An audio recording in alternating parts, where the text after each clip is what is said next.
오늘 설교의 제목은 상처 입은 세상의 위로자라고 정해보았습니다.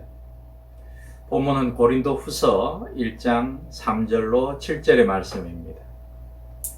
상한 갈대라도 하늘 아래선 한 계절 넉넉히 흔들리거니 뿌리 깊으면야 밑동 잘리어도 새수는 돋거니 충분히 흔들리자 상한 영혼이요. 이 시는 지금은 고인이 된 고정희 시인의 상한 영혼을 위하여 라는 시의 일부입니다.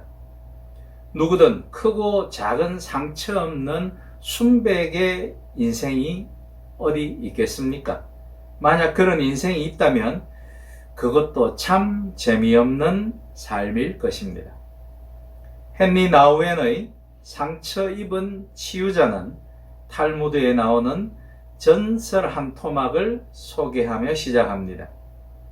랍비 요스아 벤 레위가 메시아가 어디에 있는지 선지자 엘리야에게 물었을 때에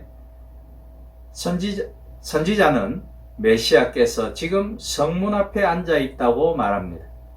그러면 누가 메시아인지 어떻게 아느냐고 벤 레위가 반문하자 엘리야는 이렇게 대답하죠.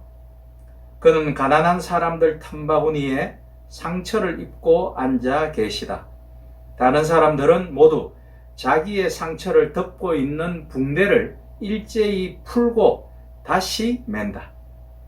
그러나 메시아는 한 번에 하나씩 붕대를 풀고 다시 매면서 스스로에게 말하길 누군가가 나의 도움을 필요로 할 것이다. 만일 누군가가 나를 필요로 할 경우 잠시라도 지체하지 않기 위해서 나는 언제나 준비하고 있어야만 한다.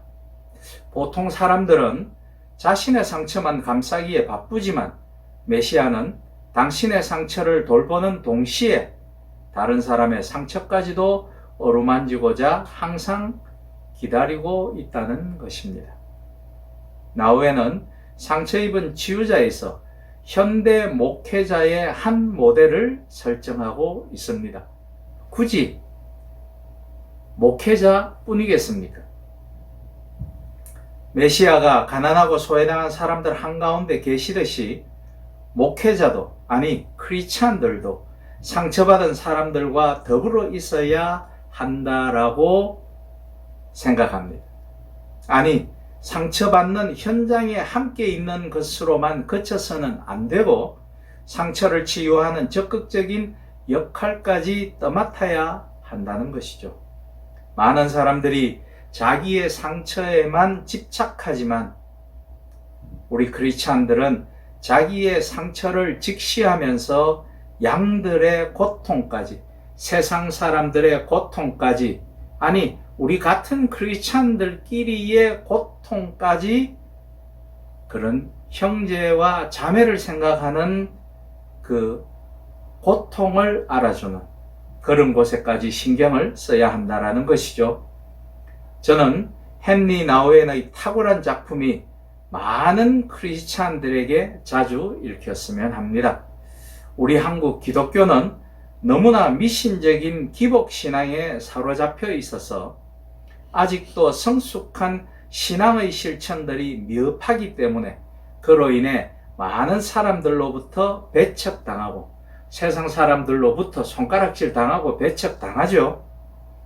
또 외면당하는 이런 지경에 이르렀을 뿐만 아니라 스스로의 성장과 발전을 담보하는 기독교 교육과 윤리 및 창조 환경에 대한 환경보호, 생명운동에서 미비하고 또 퇴보하는 모습까지 보이고 있습니다.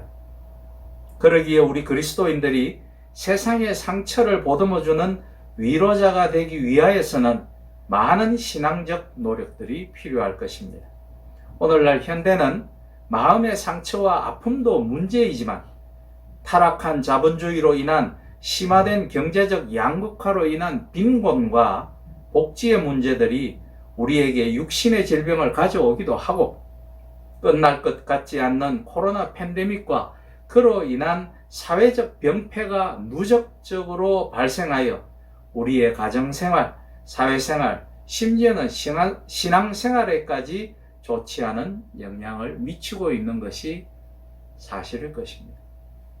그런 의미에서 오늘 본문에서 말씀하셨듯이 주님께서 우리의 몸과 마음을 치유하시는 치유자로 오셨다는 것과 그 치유의 은혜를 입은 우리들이 세상의 사람들의 상처를 치유하고 회복시킬 수 있는 위로자로 살아야 하는 것은 중요한 의미가 있습니다.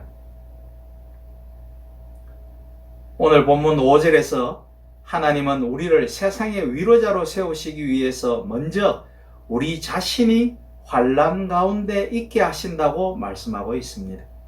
그것은 아픔과 고난을 경험하지 못한 사람들은 남들의 아픔과 고난과 고통들을 공감할 수 없다라는 것을 우리는 잘 알고 있는 것이죠. 그래서 경제적으로 부유하지 않는 사람들이 남을 더 많이 돕는다는 것은 사회적 봉사기관들의 조사에서도 명백히 나타나고 있습니다. 즉 어려움에 처해왔던 사람들이 어려운 사람들의 처지를 돕는 것이죠. 하나님께서 우리의 삶에 고통을 주시는 이유는 먼저 그 어려운 시간들을 통해 우리 자신의 삶이 잘못된 방향으로 가는 것을 바로잡아 주시기 위해서입니다. 하나님이 사용하시기 위한 최적의 상태로 우리를 단련시키기 위해서 그렇게 우리에게 고난을 주시는 것이죠. 욥기 23장 10절에 그러나 내가 가는 길을 그가 아시나니 그가 나를 단련하신 후에는 내가 순금같이 되어 나으리라. 옛 성경에는 정금이라고 되어 있었죠. 그렇게 말씀하시지 않으셨나요? 하나님은 우리가 하나님의 뜻대로 살지 못할 때 우리의 삶을 온전하게 방향 잡아 주시기 위해 우리의 삶에 비로소 개입하시는 것입니다. 우리는 인생의 아픔과 고통이 찾아와야만 우리의 인생을 돌아보는 참으로 바보 같은 구석이 있기 때문이죠. 히브리서 12장 11절은 무릇 징계가 당시에는 즐거워 보이지 않고 슬퍼 보이나 후에 그로 말미암아 연단받은 자들은 의와 평강의 열매를 맺느니라 라고 말씀하고 있습니다. 그러나 때로는 이런 고통스러운 일들이 하나님의 뜻을 따라 잘 살아가고 있는 상황에서도 발생하는 것을 볼 수 있습니다. 바울이 바로 그런 경우죠. 바울이 겪은 고통은 그야말로 자기 자신이 사형 선고를 받은 줄 알았을 정도였죠. 고린도후서 11장 23절로 27절에 보면 그가 얼마나 많이 맞고 위험에 처해 있었고 죽을 고비를 넘겼는지 증언하고 있습니다. 바울이 그런 고통 가운데 있게 된 이유는 그가 뭔가 하나님 앞에 잘못 살았기 때문만은 아니었죠. 인생의 어려움이 항상 잘못된 삶의 결과인 것은 아닙니다. 그렇기 때문에 우리는 다른 사람들의 고통 앞에서 그들을 함부로 판단하여서는 아니 됩니다. 더구나 다른 이들을 정죄할 자격은 우리에게 일절 없습니다. 5절 하반절에 보시면 우리가 받는 위로도 그리스도로 말미암아 넘치는도다 라고 되어 있는데 하나님은 우리가 그런 환난을 겪어야 할 이유가 있든지 없든지 그 환난 가운데서도 반드시 하나님의 위로를 경험하게 한다고 말씀하고 있습니다. 신앙이 성숙해진다는 것은 우리 인생을 바라볼 때 당장 눈앞에 와 있는 환난만 쳐다보면서 한숨만 쉬고 불평이나 원망만 하는 것이 아니라 오히려 눈을 들어 그 환난 뒤에 올 하나님의 위로를 기대하고 인내하는 것이라고 생각합니다. 그런데 하나님이 주시는 위로란 항상 눈앞에 벌어진 어려움이 해결되는 것을 말하지는 않는다라는 것을 우리는 알아야 합니다. 다윗은 우리아의 아내를 범한 탓에 아들이 중병에 걸리게 됩니다. 그리고 그때 다윗은 자신의 잘못을 회개하며 금식하며 기도했지만 결국 하나님은 그 아들을 죽게 하셨습니다. 그러나 다윗은 아들의 소식을 듣자마자 대성통곡을 하는 것이 아니라 그 즉시 의복을 갈아입고 왕궁으로 돌아와 음식을 먹었다고 합니다. 사무엘하 12장 20절에 이 내용이 있죠. 그래서 우리는 깨달아야 합니다. 뭔가 하나님께서 우리를 통해서 다른 위로의 의도를 비치신다는 것을 말씀이죠. 하나님은 다윗으로 하여금 아들이 죽는 결과 앞에서도 절망하거나 마음이 무너져 있지 않도록 다윗의 마음을 붙들어 주셨습니다. 어떤 결과 앞에서도 실망하거나 불평하지 않고 겸손하게 받아들일 수 있는 담대한 마음, 굳건한 믿음을 갖게 하는 것이 바로 하나님의 위로입니다.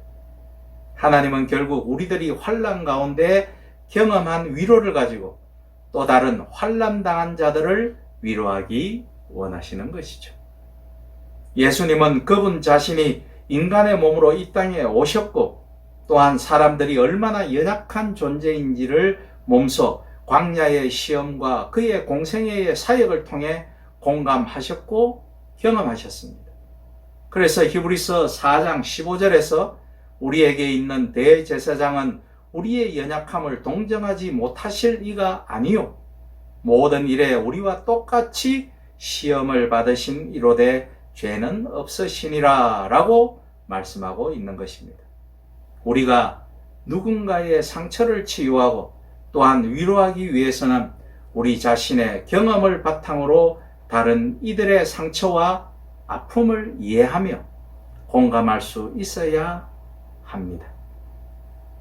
이 지난한 코로나 팬데믹 상황과 어려운 경제 상황과 여러 가지 우리에게 닥쳐오는 사회적인 문제들 앞에서 이 끝나지 않을 것 같은 긴 터널을 지나가며 진정 우리 주변에 있는 아직 복음을 전해받지 못한 많은 이들과 복음을 전해받았으나 흔들리고 있는 사람들, 그들에게 진정 위로와 도움을 줄 수 있는 그리스도의 동력자들이 되시기를 주님의 이름으로 부탁드립니다. 아멘.